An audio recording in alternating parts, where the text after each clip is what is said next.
Duel Review is brought to you by NexusDigitalComics.com. On today's Duel Review, it's Deadman Wonderland. I'm RJ. And I'm Nick. Let's get to it.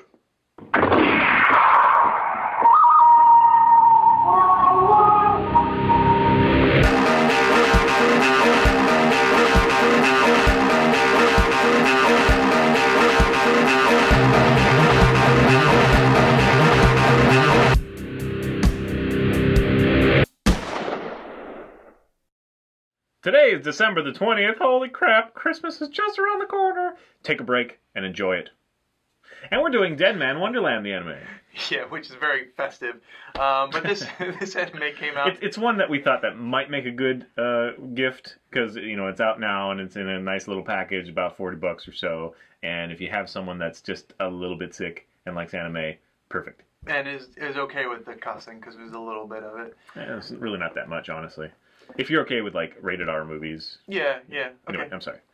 So it came out in 2011 in Japan, but over here in the U.S. in 2012. It's based off of the first 21 chapters of the manga of the same name, who was written and illustrated by the same person by the same two people who did Eureka 7. So if you enjoyed that, you'll probably enjoy this as well. Right, and the producers, Samurai Champloo and Ergo Proxy, which I both loved. Right. Didn't really care for Ergo Proxy, but anyway, they Samurai did that. Champloo was awesome. Awesome animation, yeah. Very, very high production values. Right, at Man Gloob. Man Gloob. So let's get into the story real quick. The story follows Ganta, a young boy in school who witnesses the murder of his entire class and then gets blamed for it. And because he was blamed for it, he gets sent to this privately owned prison called Deadman Wonderland. In it, you have a whole bunch of inmates who have to compete in these events for amusement of the outside people who kind of treat Deadman Wonderland as like a coliseum. I believe you equated it to, which is awesome. Yeah. They're like gladiators in that they have to like perform to survive, and they're given these tasks. And but the people don't really realize that it's as brutal as it is because people are dying left and right, and they think that maybe there's some like Hollywood tricks going on as well. So it's even more brutal than the common population know. Right. The people who are watching. And basically the whole story is that Tokyo has suffered this huge earthquake, which is called like the Red Zone or something like that now, because it's all sunk now. And so Wonderland was built there to, do the economy and just kind of as an experiment, privately owned, yada yada. So, yeah. So the inmates now have to compete, and they have to compete for two things, actually. One is the cash, which is essentially their version of money, currency, which they can use to buy all sorts of things, but most importantly, candy.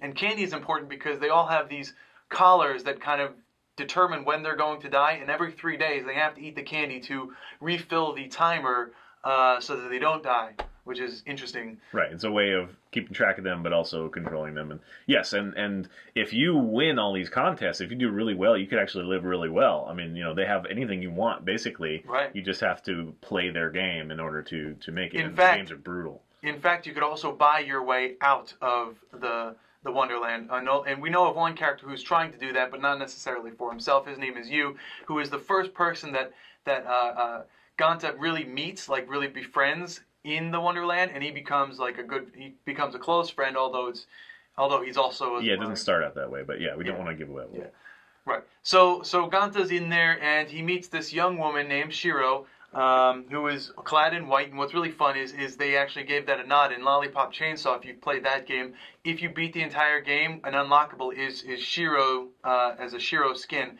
so you can play as Shiro. Yeah. And Shiro's interesting because she's got this childlike mentality. But she's really strong. Right. And then, she knows the facility very well. She's apparently been there for a long time. And yes, there's some history there between Ganta, which we won't spoil. But yeah, she's a cool character. She's fun. Again, the whole simple but badass thing. And she's always calling, Ganta doo-doo head or like, why are you so mean to me? Right, whatever. And she loves snack food. She's huge into snack food, so they share cookies and whatnot. And she'll like be like, I got one for you too, and then she'll eat it. Yeah. But, so she provides the comic relief and kind of some endearing, quality to it. As well. So in addition to all of that, you have what are called Deadmen. And Deadmen are infected with this virus called the Branch of Sin that gives them special abilities that treats their blood like weapons. So, for example, Crow, who you'll meet later on, can create these red crimson knives, I think they're called, which is really cool because he slashes stuff and he can create this cool sonic move. And each one has different abilities. Like, for example, Gantu, who is given a gem in the very first episode, which gives him the Deadman powers. He has an ability to shoot his like a projectile, and it's pretty cool because he's like the only one who has a gun.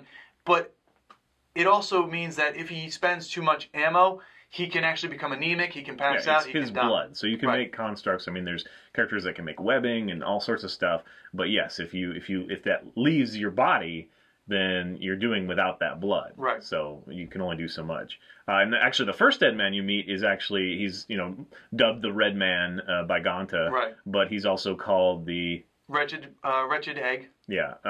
And he is the one that actually gets Ganta into the Deadman Wonderland because he shows up and massacres his class but leaves Ganta alive. Right. And so nobody saw that except for him. So all they see is one survivor, and he's kind of crazy. And of course, there's like doctored footage or whatever that ends up getting him into Deadman Wonderland. So they blame Ganta, they put him in there, and that's what he's in there for. So he's innocent. He's just like this normal kid, and he's faced with all this stuff like right out of the gate. Yeah. So he cracks a little bit, throughout the whole thing. And that's why I think that the guy they chose for his voice is perfect, because it's off and it's cracky itself. So real quickly, I wanted to get into the types of Deadmen. Well, there's really only two types. There's the one regular Deadmen who are infected with Branch of Sin, and then there's the Undertakers, who are Deadmen who have been more or less brainwashed into doing things, and they've had the hardest past lives. They're really crazy, but they're also equipped with this kind of evaporator. What was it? It was like this liquid that they keep that neutralizes the Branch of Sin in the blood, which essentially just turns blood into regular blood as opposed to projectiles or weapons. Well, and it's used on weapons and stuff like that to make them immune to that ability. Which is awesome. But again, each one has their own abilities. Crow being one of my favorite characters because his is the red knife. But you also have Owl, who is the leader of a underground rebellion. Yeah, underground rebellion called the what are they? The Scars. Did I write Scar Chain? So they're called the Scar Chain. And Owl's really cool because he has these floating orbs and stuff. It's really awesome. And they end up recruiting Ganta to try to overthrow, bring down the Deadman Wonderland. Right. And all the while, the owner of the Wonderland is getting old, and his son is even crazier than he is, and he's can't wait for his dad to die so he can take control of it. Right. His son is the one that is doing kind of this underground betting thing with very wealthy people. It's all legal, but they take the dead men and they pit them against each other in this bird cage. And all the dead men have bird monikers, like Ganta's is the woodpecker, and then the crow, of course, and then there's mockingbird, and so on and so forth. So they pit them all together and just see who wins and take the bets and all that stuff. And, Thunderdome style. Yeah, it's very interesting, and there's lots of levels of interesting. Anyway, it's a very hard anime to watch in some respects. It is very gruesome and vulgar. Some of the characters are very coarse, in their language choices, particularly Hummingbird. Yeah. Her past is just so horrible that you understand why she's just crazy. But the way she talks is extremely vulgar and just very alarming and off-putting. So that's a really hard episode to watch for me.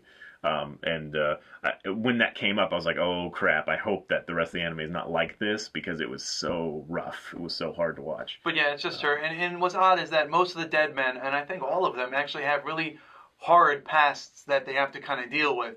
So I don't... Right, but they deal with them much better than she does. She's like totally cracked. But they're, like Crow, he's whatever. He's fairly in control of himself. He's very into just fighting. He's the type that, I want a challenge kind of thing, and he's not really interested in overthrowing the dead men or anything like that because it's exciting and yada yada. So they're all a little off, and then Owl seems very, compassionate. Right, but he's kind of like blocked out a big portion of his life. So. Yeah, that's true. But anyway, lives in denial. So it's not all go from the very beginning. There is some character development and some story, which I really enjoy. But yeah, overall, I really do think it's a great great series. I wish there was more. Unfortunately, it's one of those things that is trying to get you to read the manga. So as far as we know, although the manga there are some differences in the manga. For example, the head of Wonderland, that old guy who's slowly dying, and Tamaki, the guy with the glasses, it's I think they mentioned that they're the father and son, right? Mm-hmm. In the manga, it's not so, or at least I don't believe it is so. In any case, the anime is based off of the first 5 volumes of the manga, whereas there's something like 11 volumes total. So there's 12 episodes here, with the 13th OVA about essentially Crow's past, which is interesting. It's a lot of fun. Plus the commentary disc. It's a good buy. I mean... Yeah, and please make more, though. Yeah, we do want more. We are hoping because it does end at a decent point, but you have so many questions. But that's just a classic anime thing, unfortunately, and it always gets to me. It's like, damn it, I'm an American. I want more explanation. I want an ending. I want it to be like, that was wonderful, and then like put it in the shelf. Right. Now it's like, where's the rest of you? What's going on? What do we say? Just to make up our own minds. It's irritating. Anyway, but yes, highly recommend it. We wanted to bring it up just in case you're looking for something for that slightly sick individual who likes anime. Deadman Wonderland is a great buy for that. Yeah. All right, guys. Well, I think that's it. Please subscribe to our YouTube channel and watch our great playlists. Game Lab's been a lot of fun. Yes, it has, and please leave comments. We love comments, and you can help support us by buying our wares at spiderwolf.com. That's right. T-shirts, card games, art prints, short stories, and more. See you guys. Yes.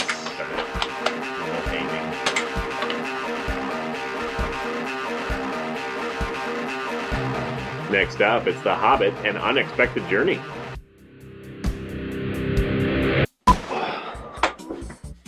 Right here. You want to close the door? Do I?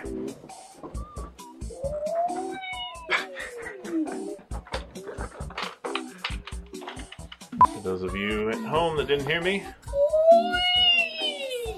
Oh, they heard you.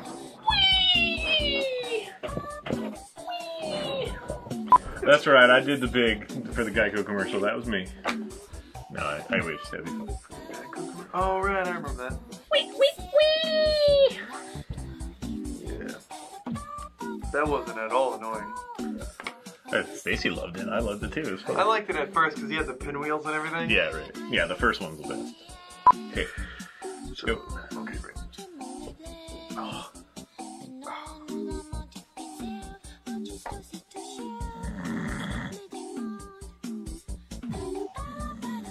On today's Duel review, Deadman Wonderland.